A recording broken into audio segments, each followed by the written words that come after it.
ناظرین، انسانی تاریخ کا سب سے عجیب اور تکلیف دہ سوال یہ نہیں کہ انسان نے آگ کب جلائی یا پہیہ کب بنایا، بلکہ اصل سوال یہ ہے کہ وہ انسان جو اپنے خالق کو جانتا تھا، جس نے اپنے رب کو پہچانا تھا، وہ آخر کب اور کیسے پتھر کے سامنے جھک گیا۔ وہ لمحہ تاریخ کا سب سے خطرناک موڑ تھا جب دل کی توحید ٹوٹ کر ہاتھ کے بنائے ہوئے بتوں کے سامنے بکھر گئی، اور یہ واقعہ کسی جاہل جنگل میں نہیں بلکہ انہی لوگوں کے درمیان پیش آیا جو کبھی اللہ کو پہچانتے تھے۔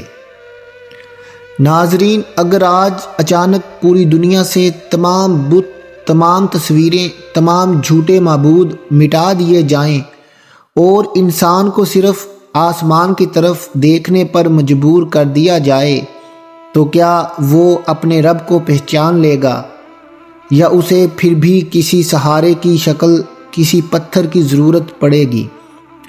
یہ سوال ہمیں انسانی تاریخ کے سب سے خطرناک لمحے تک لے جاتا ہے، وہ لمحہ جب پہلی بار انسان نے اللہ کو چھوڑ کر اپنے ہاتھ سے بنائی ہوئی چیز کو خدا سمجھ لیا، اور یہی وہ موڑ تھا جہاں سے بت پرستی نے جنم لیا۔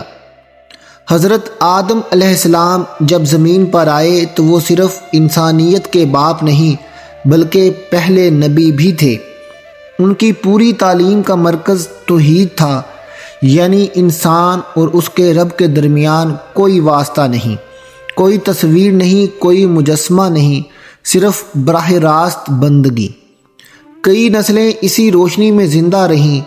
تاریخ کے ابتدائی دور میں انسان فطری طور پر موحد تھا، وہ آسمان کی وسعت میں اپنے خالق کو دیکھتا تھا اور زمین کی نعمتوں میں اس کا شکر ادا کرتا تھا، مگر شیطان جو آغاز سے انسان کا دشمن ہے، جانتا تھا کہ انسان کو ایک ہی وار میں گمراہ نہیں کیا جا سکتا، اسے آہستہ آہستہ عادت ڈالنی ہوگی، اور یہی وہ جگہ ہے جہاں سے بت پرستی کی کہانی شروع ہوتی ہے۔ حضرت نوح علیہ السلام سے پہلے ایک قوم آباد تھی جو بظاہر نیک، مذہبی اور روحانی مزاج رکھتی تھی۔ اس قوم میں 5 ایسے افراد تھے جنہیں غیر معمولی نیکی اور عبادت کی وجہ سے عزت حاصل تھی۔ ان کے نام ود، سوا، یغوث، یعوق اور نصر تھے۔ یہ دراصل تاریخ کے وہ پہلے نام ہیں جو بعد میں دنیا کے پہلے بت بنے۔ جب یہ نیک لوگ وفات پا گئے تو قوم شدید غم میں ڈوب گئی۔ لوگوں کو محسوس ہوا کہ جیسے ان کی روحانی رہنمائی ختم ہو گئی ہو۔ اسی موقع پر شیطان نے ایک نہایت خطرناک مگر بظاہر معصوم مشورہ دیا کہ ان بزرگوں کی یاد میں مجسمے بنا لو تاکہ انہیں دیکھ کر نیکی یاد رہے۔ چنانچہ تصویریں بن گئیں، مجسمے کھڑے ہو گئے، مگر ابھی تک کوئی انہیں خدا نہیں کہتا تھا۔ یہ صرف یادگار تھے، لیکن وقت کے ساتھ جب وہ نسل ختم ہوئی جسے اصل حقیقت معلوم تھی، تو آنے والی نسل نے ان مجسموں کو مقدس سمجھنا شروع کر دیا۔ شیطان نے ان کے ذہن میں ڈالا کہ تمہارے باپ دادا انہی کے وسیلے سے دعا کرتے تھے، یہی تمہیں رزق دلاتے ہیں، یہی بارش برساتے ہیں، اور یوں ود کو طاقت کا نشان سمجھا گیا، سوا کو حفاظت کا، یغوث کو مددگار، یعوق کو تقدیر کا مالک، اور نصر کو برکت کا ذریعہ مانے جانے لگا۔ یہی وہ لمحہ تھا جب تاریخ میں پہلی مرتبہ ایک مجسمہ باقاعدہ معبود بنا، اور یوں قوم نوح دنیا کی پہلی باقاعدہ بت پرست قوم کہلائی۔ حضرت نوح علیہ السلام کو اسی قوم کی اصلاح کے لیے بھیجا گیا۔ انہوں نے اپنی قوم کو سمجھایا کہ یہ پتھر نہ سن سکتے ہیں، نہ بول سکتے ہیں، نہ نفع دے سکتے ہیں، نہ نقصان۔ اصل طاقت صرف اللہ کے پاس ہے۔ مگر بت پرستی صرف مذہبی مسئلہ نہیں رہ گئی تھی، بلکہ وہ ثقافت، روایت اور انا کا حصہ بن چکی تھی۔ قوم نے جواب دیا کہ ہم اپنے آباء و اجداد کے طریقے کو نہیں چھوڑ سکتے۔ یہی وہ جملہ ہے جو ہر دور کی گمراہ قوم نے اپنے نبی سے کہا۔ نوح علیہ السلام نے صدیوں تک صبر کیا، دن رات تبلیغ کی، مگر جوں جوں حق واضح ہوتا گیا انکار بھی سخت ہوتا گیا، یہاں تک کہ اللہ کا فیصلہ آ گیا۔ آسمان سے پانی برسا، زمین سے چشمے پھوٹے اور ایک ایسا طوفان آیا جس نے پوری تہذیب کو صفحہ ہستی سے مٹا دیا۔ یہ دنیا کا پہلا عالمی عذاب تھا، ایک اعلان کہ جب انسان خالق کو چھوڑ کر مخلوق کے آگے جھکے گا تو اس کی بنیاد ہی ہل جائے گی اور صرف وہی بچیں گے جو توحید پر قائم رہیں گے۔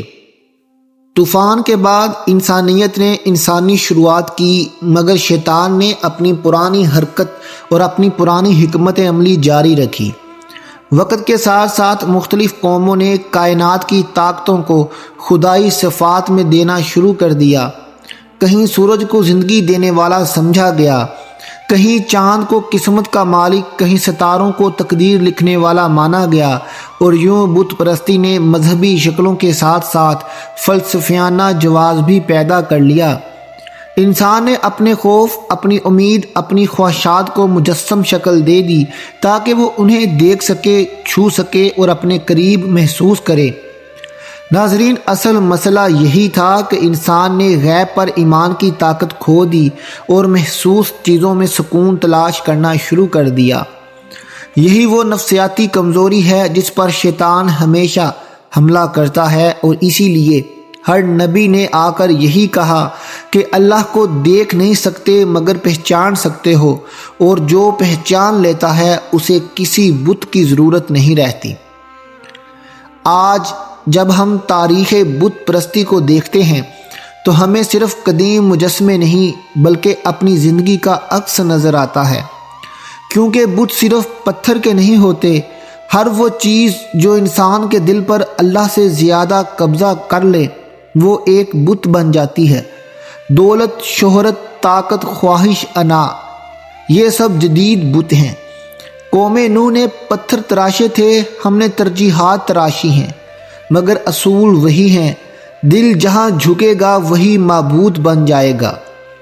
آدم علیہ السلام کی توحید سے شروع ہونے والی انسانیت کا سبق یہی ہے کہ انسان کی اصل عزت اسی میں ہے کہ وہ اپنے دل کو ایک رب کے لیے خالص رکھے، کیونکہ جب دل تقسیم ہو جاتا ہے تو انسان بھی بکھر جاتا ہے، اور جب دل ایک ہو جائے تو زندگی میں سکون آ جاتا ہے۔